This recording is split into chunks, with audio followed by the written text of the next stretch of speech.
nego da rečem šta sam saznao tada. Situacija je takva da vidi se da će Bosna i Hercegovina, ovako kazano, biti oduzeta od Osmanske imperije. Onda cizelirane propagande.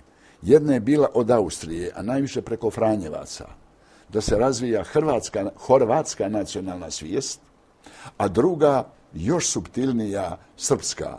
Amo knez Mihajlo, amo njegovi ministri Blaznavac Ristić, Ujedinjena omladina srpska, da se razvija srpska misao. Jer vjerujte, do sredine 19. vijeka u Bosni niti je bilo Srba, ni Hrvata, ni nikoga. Sve su bili Bošnjaci. Jedni s 3 prsta, jedni s 4, jedni klanjaju.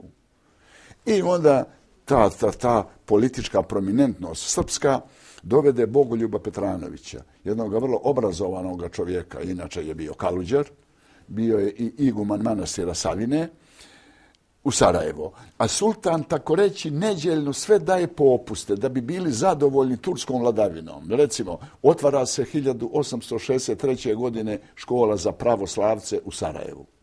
Onda se dozvoljava da crkva zvoni zvona, jer nije se ranije dozvoljavalo zato što se ne čuje hodža kad kujiše, kad zvone zvona. Tako da, onda je doveden Bogoljub Petranović i on će tu naći čovjeka koji pravi stihove i snabdijevaće ga, pa će da naučno društvo srpsko objavljuje srpske narodne pjesme, više o Milošu, o Kosovu, o čudesima, a to sve falsifikati.